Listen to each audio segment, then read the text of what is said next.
Attention, ce que je vais dire dans cette vidéo-là, vraiment c'est très important pour toi, surtout si tu as un objectif de voyager. Voilà, ce que je vais dire là, c'est une chose qui me concerne directement, mais tu peux t'en servir pour autre chose. Voilà.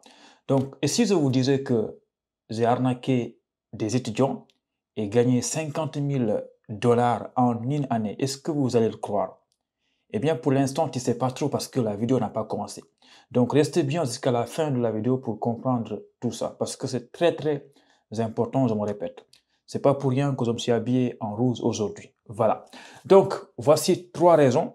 Je vais t'expliquer ces 3 raisons. En fait, c'est les raisons qui ont fait que cette année, je ne propose pas de service d'accompagnement pour les personnes qui ont l'objectif de voyager. Je vais essayer de contextualiser tout ça avant de rentrer dans les détails. Pour les gens qui ne savent pas, eh bien, nous, on avait mis en place un service d'accompagnement. Ça veut dire que moi, les gens me contactent. Ils ont un objectif de voyager. Ça peut être aller en France ou bien au Canada. Eh bien, ils te donnent de l'argent, ils te payent. Eh bien, tu les accompagnes. Donc ça, on le propose depuis maintenant 2 ans. Mais bizarrement, cette année, je pense que certains d'entre vous l'ont remarqué, eh bien, il n'y a pas de service d'accompagnement. Si aujourd'hui, toi qui me regardes, tu me contactes pour que je t'accompagne, eh bien, je ne prends pas ton dossier, même si tu me payes 1 000 $. Je ne prends pas le dossier. Pourquoi? Eh bien, c'est pourquoi on fait la vidéo. Donc, sans plus tarder, je vais te partager la première raison qui a fait que, eh bien, il n'y a pas d'accompagnement cette année. Tu vas voir que c'est très important. Comme je l'ai expliqué en début de vidéo, tu vas t'en servir pour autre chose. Voilà. Donc, il y a 3 raisons. La première raison, on a écrit quoi? Beaucoup de refus. Les gars, on va contextualiser les choses. Qu'on se dise la vérité. Lorsque vous avez une entreprise, vous, oui, toi-même, imagine tu as une entreprise, eh bien, tu vends des produits physiques ou bien tu proposes un service. C'est quoi l'objectif d'une entreprise? C'est quoi le vrai objectif de l'entreprise? Est-ce que c'est seulement faire beaucoup d'argent? Est-ce que c'est aider des gens à résoudre leurs problèmes? Je pense que, franchement, si c'est seulement pour gagner de l'argent, je ne pense pas que l'entreprise va aller loin en fait. Elle va partir en faillite. Mais en fait, nous, ce qu'on voulait au début, c'était d'aider les étudiants. Mais en fait, on s'est rendu compte que finalement, il y a beaucoup d'argent qui rentrait dans nos comptes en banque, mais on n'apportait pas en fait de solution. Parce que si quelqu'un te paye, écoutez, une entreprise, bah, il faut résoudre un problème. C'est ça une entreprise en fait. Mais nous, on nous payait, il y a chaque année beaucoup de sous qui rentraient, mais sauf qu'on apportait des solutions, mais pas à 100% en fait. Les clients n'étaient pas satisfaits.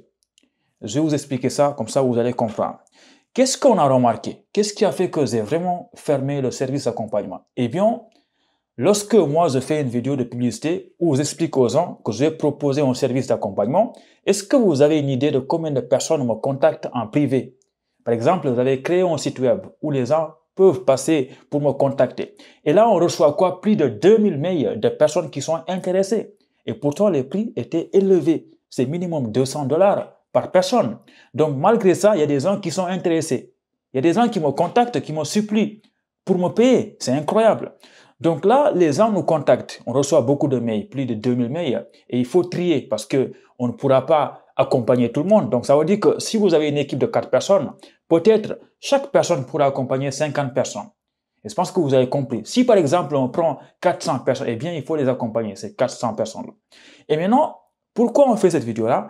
Parce que nous, ce qu'on a remarqué, et ça, je ne pense pas que quelqu'un d'autre vous dira ça, c'est que nous, on prend un dossier, on fait bien le dossier, on fait de bonnes lettres de motivation, on fait des recherches, eh bien, on va éviter que la personne ait des refus tels que votre projet n'est pas cohérent. Et malgré tout ça, malgré tous nos efforts, eh bien, on a remarqué que malgré tout ça, on a beaucoup de refus. Ça ne veut pas dire qu'on n'a pas d'acceptation. Oui, il y a quelques étudiants qui ont été acceptés, mais la majorité des étudiants qu'on accepte, c'était que des refus. Est-ce que c'est parce qu'on est nul? Je vous le dis maintenant, on n'est pas nul en fait. On ne propose pas un service nul à 100%. Bien évidemment, chaque année, il y aura forcément quelques étudiants qui vont pas être satisfaits à 100%. Et ils ont raison. Parce que quand ils payent de l'argent, bah, franchement, bah, tu attends un résultat. Et quand tu n'as pas le résultat, tu as le droit d'être en colère. Et ça, je comprends un client qui était en colère. Mais en fait, nous, le plus grand problème, je me répète, mais c'est que plus de 70% des étudiants qui nous font confiance, eh bien, le problème n'a pas été résolu. Donc ça, c'est un gros problème. Donc ça veut dire que toi, si tu es une entreprise et qu'on te paye, bah, t'apportes rien, t'apportes aucune valeur à tes clients, bah, je pense que tu devrais fermer en fait là. Et c'est exactement ce qui s'est passé avec nous. Donc moi, en ce moment-là, je suis dans une période où je dois réfléchir. Est-ce que vraiment, je vais continuer à faire de l'argent? Parce que moi, si j'ai envie de faire de l'argent, je vais faire de l'argent. Parce qu'il suffit de faire une vidéo, de la poster sur YouTube, contactez-moi, les gens me contactent. Et ils vont me payer. Je sais qu'ils vont me payer. Si là maintenant, j'ai envie de faire 30 000 balles, eh bien, les gens vont me contacter, ils vont me payer. Mais, attention, ils vont me payer, mais je sais que les gens auront des refus.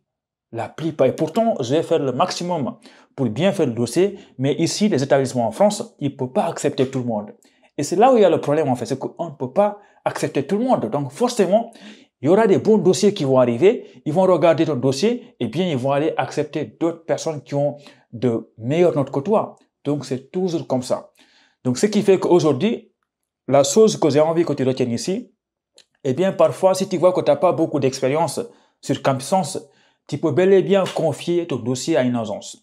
Mais n'oublie jamais que c'est pas parce que tu confies ton dossier à une agence que tu auras une admission. Ça, faut pas l'oublier ça. L'acceptation n'est garantie nulle part en fait.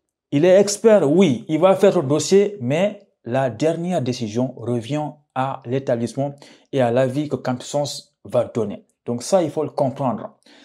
C'est pas parce que tu mets ton argent que tu vas avoir une admission. Moi, je préfère vous dire la vérité. Aujourd'hui, si tu me contactes, je vais t'accompagner. Tu vas faire une simulation d'entretien avec moi, on va discuter, mais au final, tu auras un refus, quoi. C'est possible que tu aies un refus. Donc ça, je préfère vous dire la vérité. Donc ça, c'est la première raison qui m'a poussé à fermer temporairement le service d'accompagnement. Donc là, j'accompagne personne. Personne, c'est fermé. Peut-être l'année prochaine, mais pour l'instant, on est en train de réfléchir en fait. Qu'est-ce qu'on pourrait faire pour améliorer notre service? Parce que c'est nul. C'est nul. Voilà, c'est même pas bien organisé. Voilà. Et moi, j'ai eu la chance, c'est que parfois, j'accompagne des personnes qui ont cette choix, cette refus. Et malgré tout ça, ils sont quand même contents. Tu vois, c'est incroyable. Il y a eu quelques étudiants qui étaient en colère contre moi, comme je l'ai expliqué. Moi, je suis d'accord avec eux, ils ont raison d'être en colère, mais je les comprends. Mais de façon générale, les gens sont contents. Même s'ils t'ont payé, ils sont contents. Et ça, franchement, merci beaucoup pour ça, pour la confiance. Voilà. Donc, deuxième point très important, pourquoi j'ai choisi de fermer le service d'accompagnement. Il y a minimum 10 000 raisons, mais j'ai choisi d'en parler que 3.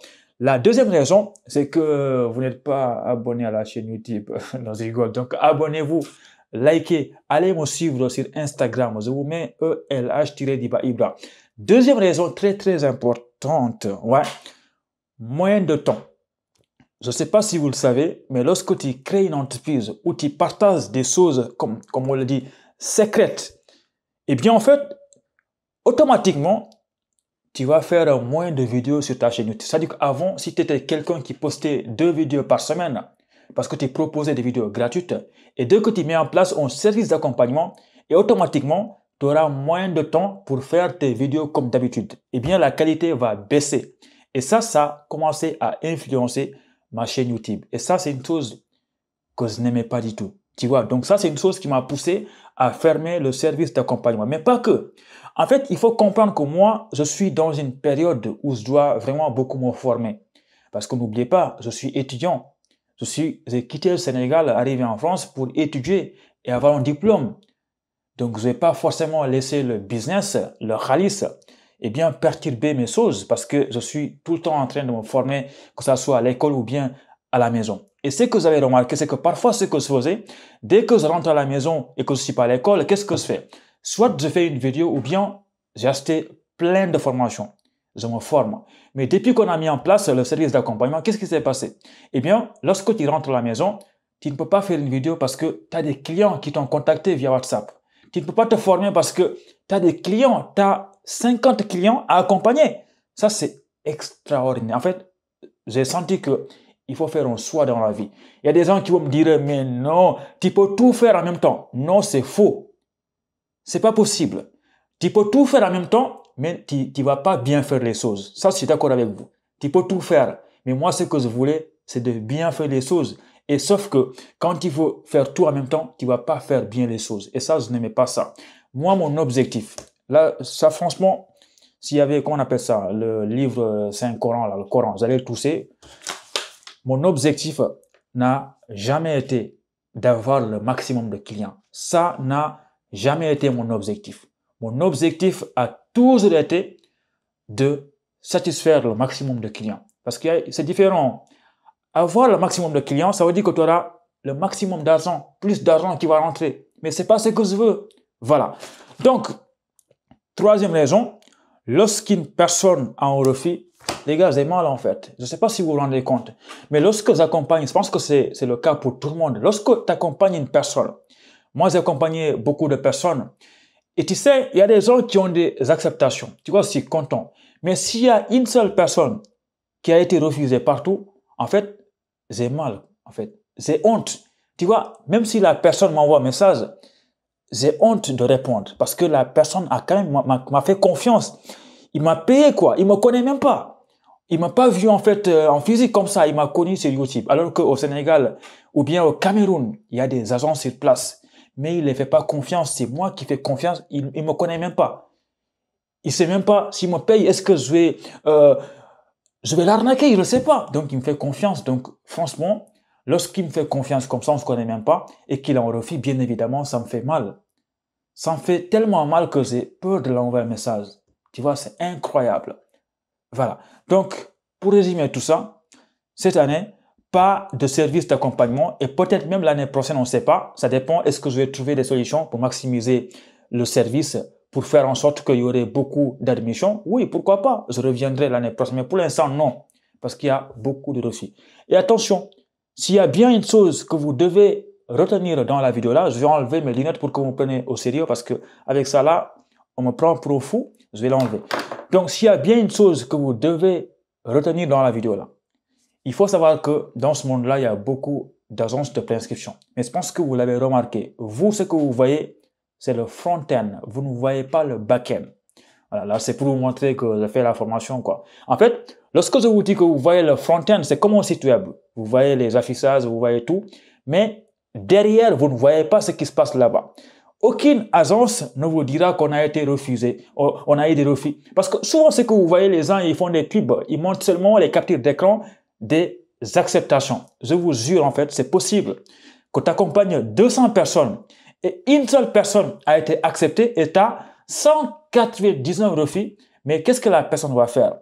Elle va prendre une capture d'écran de l'admission et va afficher ça partout sur les réseaux sociaux. Et toi, tu as l'impression que, lui, lorsqu'il va m'accompagner, aussi, j'aurai une admission. Et il y a une chose que vous devez savoir. Lorsque quelqu'un t'accompagne et que tu as un refus, toi-même qui es en refus, tu auras du mal à critiquer la personne qui t'accompagne.